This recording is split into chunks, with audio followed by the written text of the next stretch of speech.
Hello and welcome to another episode of the Rocky Sports Talk Sheet. We got a lot of news today to talk about.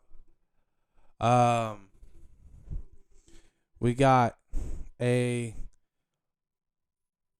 court case or Dia Spanos Barbarian, sister of the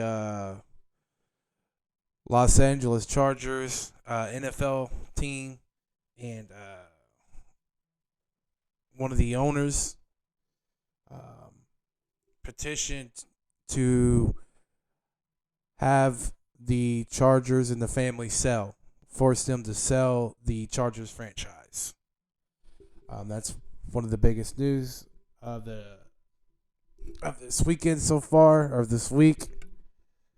Um, the sister has stated, Dia has stated that reportedly they are $353 million in debt as of September 30th of last year, 2020. And that they reportedly lose about $11 million per year of the family trust fund. And reportedly, the trust stake, it makes up 83% of the team's holding. The brothers, other three, Dean Michael and Spanos Rule, are fighting this, basically stating that she doesn't want to be a part of the family tradition anymore. That the three of them are ready to buy her stake in the franchise. So this really seems like an ugly, like this is gonna get really ugly. The family doesn't want, to give up the family legacy.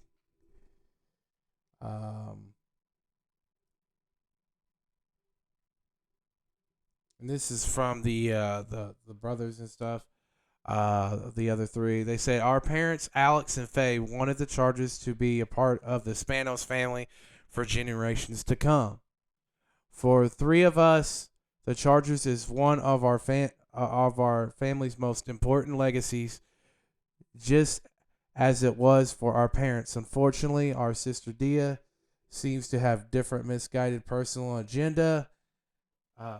The statement said, if Dia no longer wishes to be a part of this family legacy, the three of us stand ready to purchase her share of the franchise, as our agreements give us the right to do. This is unfortunate. You know, parents are no longer around. Their father, Alex Spanos, bought the franchise in 1984.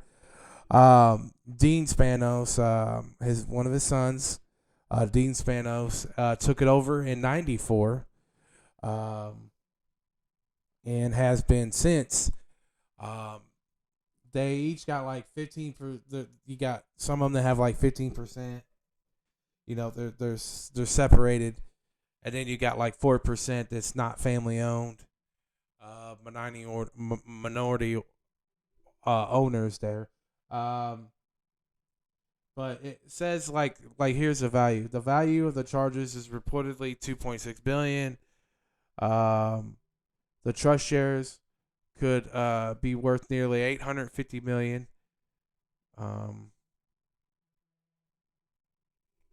Man, that's just I don't know what the brothers and Dia are gonna do. This is definitely something you don't want to see a family go through. You don't want. I hate seeing family turmoil, especially over money. It's about money. Let's not sugarcoat this. This is about money, not a family legacy. You see, you got it says according to the petition, the trust had debts that expenses of $353 million as of September 30th. Nearly half of that, 164 million is due to the trust investment in the Chargers. The trust stake in the Chargers make up 83% of its holdings. The trust is so heavily concentrated in owning a minority stake in a professional football team that beneficiaries have no choice but to depend almost solely on the rise or fall of the team. The petition says maintaining the status quo is not an option. The filing includes a letter in which Dean Spanos said he would hire an investment bank that would allow any member of the family to sell his or her stake. Barbarian says in the petition that would be too long. Every day that passes increases the risk of the charitable beneficiaries and the Spanos family legacy will suffer irreparable financial and reputational damage, the filing says. So this sister is going at him hard. Like, nah, I ain't waiting. It's going to take too long. I just, you just hate seeing stuff like this. Spano, Barbarian, Alexandra Spanos Rule, and Michael Spanos each own 15% of the franchise, with 36% managed by the family trust and the remaining 4% owned by non-family members. Spanos and Barbarian were left as co-trustees of the trust following the death of Alex and Faye Spanos in 2018. Like I said, Alex Spanos bought the San Diego Chargers in 84, and his son Dean took over managing the franchise in 94. I really hope that this gets worked out. I think it will. I don't think they're going to force him to sell. Especially, you're going to... Last year, of course, they lost money. There was no fans in the stands. You lost. All teams lost money last year. I guess it's been going on for years and years and years, and now it's being filed, and now it's in public. And I just hope that they can get past this, and hopefully it works out for all parties, all family members. The sisters and brothers can come together, and hopefully they can fix this and not cause family turmoil. You just hate to see that. I really do. In other news, the Houston Police Department is investigating one claim brought against Deshaun Watson. Apparently, one of the women went to the police department. It sounds like, and filed something against Deshaun Watson. Watson's attorney, Rusty Hardin, says that we welcome this overdue development, and that at least they'll be able to know one of the names of of Watson's alleged accusers. They're going to continue to fight this, but now at least one of these is getting ready to have, since they filed with the police department and stuff, the reports and stuff like that should be, I would think, probably will be made public very soon. Again, this is getting, just to me, this is getting worse and worse. Just more and more drama involved in this. The Texans aren't really talking. They're not really answering any calls on this subject. The NFL Players Association said that they're going to be following this very closely. So now the NFL Players Association is getting involved, with the NFL getting involved. Now the Houston Police Department is now involved. This is going to get ugly, I think. Really, really, truly ugly. And I don't know. But in a year from now, comment down below. What do you think where do you think Deshaun Watson is from a year from now? Where do you think he's at? Do you think he's out of the NFL? Do you think he's in jail or in prison? Do you think that he pays everybody off? and it goes away? Or do you think he's found not guilty and did nothing wrong? Let me know which one of those you think is going to happen. I truly just 21 women. That's a lot. I don't know how this is going to end, but this could end very badly for Deshaun. Definitely could end very badly for Deshaun. Deshaun Watson there. I definitely think that he's going to be on a new team at least. Either way, whichever way this goes, negative or positive for Deshaun Watson, he's going to get his way and he's going to be out of Houston. I definitely see that happening.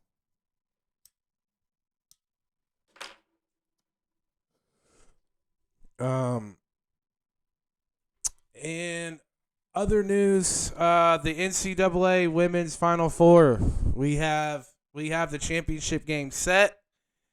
I was wrong about about Arizona. I really thought they were going to get blown out by UConn, and that was not the case. They ended up beating UConn last night in an upset, in my opinion. 69-59. They ended up beating UConn by 10. For Arizona, that was their first Final Four appearance, and now this is going to be their first championship title game appearance. So Arizona continues their amazing tournament run. They now face number 1 seed Stanford as they survive number 1 seed South Carolina 66-65 in a really great game. That last 45 seconds was, man, the ball was all over the place. There was a couple of missed buntings there that were contested at the rim at the end that did not fall in for South Carolina, but they definitely did have their chances that last minute to pull out the win. So now it is going to be number 1 seed Stanford versus number 3 seed Arizona in the women's final. I'm going to go with number 1 seed Stanford wins the championship. But it's not going to be a blowout because I think after Arizona, what they did against UConn, I think they'll be able to hang with Stanford. I think it's going to be, maybe a 5-point game. That's what I'm going to guess out there. We have the men's Final Four today. I think those are going to be good games. I got Gonzaga winning, and then I'm going to take Baylor. So I got Gonzaga, 1 seed Gonzaga versus 1 seed Baylor in the men's championship game. And I'm going to have, like I said, I'm going to stick with it. 1 seed undefeated team. Welcome to the newest undefeated team club is what I'm going to go with. And Gonzaga beats Baylor to go undefeated and win the title. In NBA news, like I said, the Lakers are still thinking that Andre Drummond is going to return soon. So that's going to help the Lakers out. The Lakers do win last night, 115-94 against the Kings. Kyle Kuzma with 30 points leading the way. The Celtics win over the Rockets, 118-102. The Mavericks beat the Knicks, 99-86. The Hawks beat the Pelicans, 126-103. The Jazz continue their winning ways in the West. 113-106 win over the Bulls. The Hornets beat the Pacers, 114-97. The Minnesota Timberwolves lose to the Grizzlies, 120-108. And the Suns, led by 32 points from Devin Booker and double-double from CP3, Chris Paul, 17 points, 12 assists. Blow out the Thunder, 140-103. And Giannis Antetokounmpo leading the way with a monster game, 47 points in the win against the Portland Trail Blazers. 127-109 the final in that one last night. Also, staying with the NBA, the NBA fined Kevin Durant for his altercation with Michael Rappaport, $50,000 fine. Honestly, I am shocked that he's not suspended. Anytime you threaten a man or threaten somebody with physical violence, I wholeheartedly definitely deserve you should be suspended on top of the fine. But we all know that 9 times out of 10, these big name athletes in their respective sports will get the benefit of the doubt and a slap on the wrist, and that's all this is. I'm just hands down going to say it. Yeah, I'm not a big fan of Rappaport putting their private conversation on blast, but still, he probably did because of the whole physical threat part. It got really, really aggressive. Durant did. Also calling out the gay community, calling them gay slurs, and threatening him. And there was like wife exchange, like just highly inappropriate comments by Durant. As a professional athlete, you can't do that. As anybody can't do that. I don't understand. You can't. No, us normal people cannot go to our jobs and threaten our bosses and not expect some repercussions. Basically, that's what happened to Kevin Durant. He threatened somebody and got nothing. He got a slap on the wrist. Dude makes 30 plus million a year, and you give him $50,000 fine. That's a slap on the wrist. And you got talked to by Steve Nash, your head coach. Wow. Whoa. Like I said, Kevin Durant, I'm a huge fan of you. I love your play on the court. But, dude, off the court, stay off of social media, man. Seriously. You're a softie whenever it comes to people talking about you. You're straight up soft. You can't take any criticism. You are mentally soft. Stay off social media. It works against you. It has your whole career. Just get off of it. Get away from it. Stay off Twitter. Stay off everything. Like, you're not good at it. You cannot handle people criticizing you at all or critiquing you, but you only welcome good praises. As an athlete especially, you got to be able to take both. You got to be able to take the praises with the criticism. Now, Rappaport he's in the wrong in this too. It's not just a rant, but it definitely got ugly. It got extremely ugly. Also, another game I want to talk about. There was no Draymond Green or Steph Curry playing last night for the Warriors.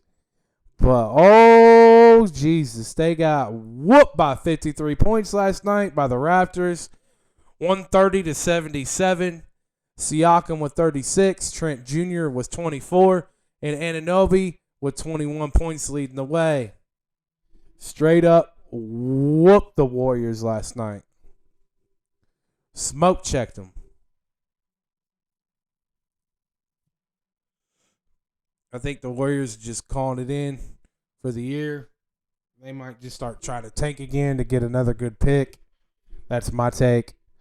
Why not? You might as well. You're not winning the chip. You might as well try to get the best draft pick you can get and try to get you another good player. That's just where I stand on that. You all suck. Even whenever Green and Curry's out there, y'all don't have that good of a chance to win with just you two. I mean, Wiseman hasn't stepped into. He's going to get better, but he's not at that level yet.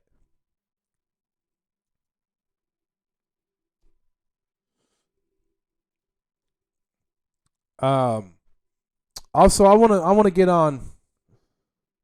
I want to talk some NFL here. Um, the draft is at the end of the month, and I'm seriously. I keep seeing where Penny, that offensive tackle Penny from Oregon, could fall. I want to throw out there to my Cowboy fans and to Jerry Jones and the coach Mike McCarthy. I swear, if these reports stay true, and at the 10th pick, that offensive tackle is still there, forget the corners. Don't draft a corner. I know it's what we desperately need, but we also need to retool that O-line. Those are the two worst positions, in my opinion, is the O-line and the secondary. Who knows? Our rookie from last year I think he's going to be 10 times better this year. So I think that'll improve the secondary a little bit. We did get a couple more free agents. I think it's going to be a little bit better. And plus, I think we got a better defensive coach. I know it's going to be an upgrade. We got away from what our defense was. We can go back to what we were. And I think we're going to be middle of the pack and not at the very bottom. You have to take Penei Sewell out of Oregon. You have to, Dallas, if he's there at 10. I'm begging you. If all this comes true and Cincinnati at 5 really does take Jamar Chase to team him up with their quarterback they drafted last year in Burrows. It seems like that's a report that's out there right now. And, the tight ends and these other receivers going. It sounds like Devontae will go next with the 6th pick. And, you got Carolina's probably going to be taking a quarterback at 8. It seems like this seriously could be happening where that tackle falls to 10. You have to take that Oregon tackle. No doubts about it. No thinking about it.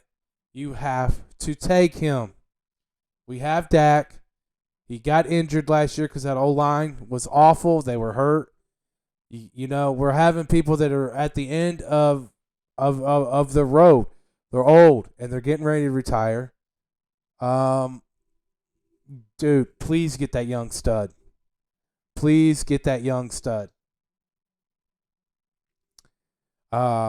That's just hands down. That is my first pick. And if you need to, later on in the round, make a trade and get back into the first round.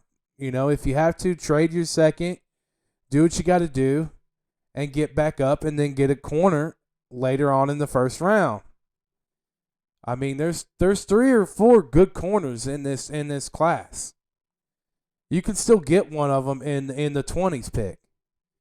Trade back up and get in there if you have to. But take that tackle. Flat out, take that tackle.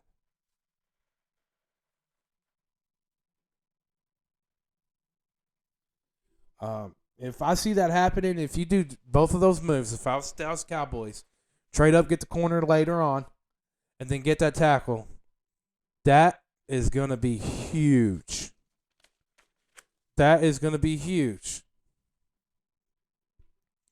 I'm just saying. Because we definitely need. Washington's going to be a force, for the next several years. And that D line of Washington, we need somebody to combat that. And Penei Sewell, to me, definitely is going to be a fort on, him with Martin on that O-line. And Tyron Smith maybe for another year or two, they're going to be able to hold up. That's going to be a good O-line. I think if you got Penei, you're going to jump right up there to the top 5 of O-lines, in my opinion. I think he's going to be that good. I think he's going to be a Hall of Fame caliber offensive lineman. The reports are that there's teams have still not given up on getting Russell Wilson and probably Deshaun Watson right now. So I think on draft day, one or both of those quarterbacks might be traded. So keep your eyes on that. I think honestly, I do think that Mac Jones, if I had to lock in a team that might trade up for a quarterback, I think it's going to be the Patriots, and I think it would be for Mac Jones.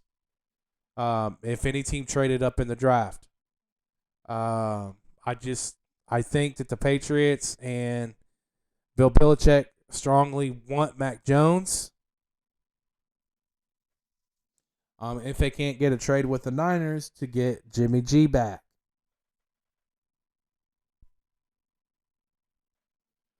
I think the team that may stop us from getting Sewell, in my opinion, would be the Detroit Lions. But I think that they'll probably pick one of the corners. Is my guess, honestly. But then again, they could get help for, they traded for a quarterback. They traded quarterback, so they just may go with some extra protection for him. But if I had to guess, it would be I think it's going to be one of the corners. So I'm still looking out for that. I don't know. I mean, I think Patrick Surtain or Caleb Farley could be getting taken off the board. I think they both could be getting taken off the board before Dallas. So I think it's a highly big chance. I truly think it's a big chance that we could get him. Sounds like right now we have 60% chance that he falls to 10. And I'm just saying, if this is true, it's dumbfounding me right now. But if this is true, the Penei Sewell out of Oregon falls to 10, I'm going to be dumbfounded if Dallas doesn't take him. But all these reports that I'm seeing on the way teams are talking right now and stuff, I'm really happy as a Cowboys fan. That's all I can say right now. It does sound like that Justin Fields is falling whenever it comes to quarterbacks. I don't think he's going to fall all the way out. I think at 8 he'll get picked by the Panthers. I don't think he'll fall out of the top 10, but I think that Justin Fields will be picked 8th by Ohio State. I don't think he's going to fall out of the top 10. People are saying that a lot of teams noticing that he can't get past his first read and stuff like that, and that worries them, but I still don't think he's going to get out of the top 10. And I see 4 quarterbacks being picked within the top 10. 4. And I got Zach Martin, Trevor Lawrence, Trey Lance, and Justin Fields. All 4 of those being taken. And then, like I said, the 5th will be Mac Jones, I believe. I think, the Patriots going to trade up and get him. Or they could just stay at 15 and pick him there.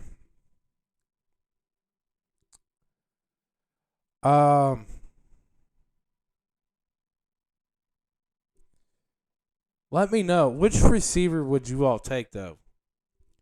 Which is the best receiver? Like I already said, my opinion, the best quarterback in this draft is Zach Wilson, and then Trevor Lawrence, and then those are the 2 top dudes. Nobody else is close to those 2, in my opinion. It's those 2. But receiver is interesting to me. Is Jamar Chase better than Devontae Smith, who won the Heisman? Or is Devontae Smith better than Jamar Chase? Which one do you think is the better receiver? Let me know in the comments down below. Also, Kyle Pitts, man. That tight end. We are about to probably see the era of Kyle Pitts at tight end. I think he is going to be better than Gronk. And that's saying something. He could end up being better than Gronk. That's gnarly, man. There's a lot of good players in this first round of the draft. This is to me one of the sleeper best drafts that I can see, especially in the first round whenever it comes to talent. You got some really good corners. You got some really good receivers. You got some pretty. You got two really stud quarterbacks, I think. And you got some pretty other quarterbacks that could end up being really good. Like Trey Lance could end up being really good. I think this is good. You got two really stud offensive tackles that I see. There's a little bit of drop off after those two. Like I said, Penei Sewell, and then you got Rashawn Slater out of Northwestern. I think both of those are going to be studs. But I mean, you got some you got defensive players, that's for sure. And there's some talent there. You got a lot of receivers in this draft. This is a lot of teams could really build the roster in this draft. Is all I'm saying. So I think this is really going to be a really good draft. I'm going to be tuning in for sure because I really want to see. I really have to see if Penei drops to Dallas at 10. Because I really have to see if they take him. I'm going to be so mad if they don't. I'm just saying, I'm going to be so freaking mad. Please get him and then try to get up, I don't know, maybe up to like pick 26 or something like that. And get another corner. I don't care. But anyways, thank y'all for tuning in to another episode of the Rocky Sports Talk Sheet. Like I said, try to keep y'all up to date, talk about stuff, and just keep topics going here. But this month we are basically preparing for the NFL draft, which I think is, like I said, it's going to be an amazing draft. I think this is a really good draft class on defense and on offense, especially receivers. You got corners. I think you got good 4 or 5 corners in this draft. You got some great quarterbacks in this draft. I think you got a stud once in a generation tight end in Kyle Pitts. It's going to straight be balling in the NFL, I believe. And then you got a Hall of Fame caliber offensive lineman in Penei Sewell out of Oregon. There's talent. This draft is really could help out a lot of NFL franchises. So, again, like and comment. Let me know what kind of topics y'all want in the comment section. Please don't forget to subscribe to this channel. Hit the notification bell if you can. And like the videos. I appreciate everybody who's viewing the videos, and for the handful of subscribers, I really do appreciate you all for subscribing. I really want this channel to grow. It helps out with the numbers whenever y'all subscribe. I'm really pushing to next year be monetized, and then after that point, being able to, make the money and putting out some prizes and contests. I really can't wait to be able to start that, next year, hopefully. Making some contests, doing some giveaways. I'm wanting to get up to the point where I'm going to be doing system giveaways and all kinds of stuff. Jersey giveaways is part of my plan. All the way up to, I know people love the Jordans, and doing some Jordan giveaways. So yeah, let's keep growing this channel. Let's make this stuff happen, and also let's make it grow so where we can get. I wanna have call-ins. I wanna have people being able to call in, get the equipment I need for people to call in, and maybe even hire somebody to actually put up videos. Yeah. I want this to get as big as like the Pat McAfee show, and be kind of like done, kind of like the Pat McAfee show. So again, thank you all. I appreciate the fans. I appreciate the feedback that I have gotten, and much love to everybody. So till next time, everybody, peace out.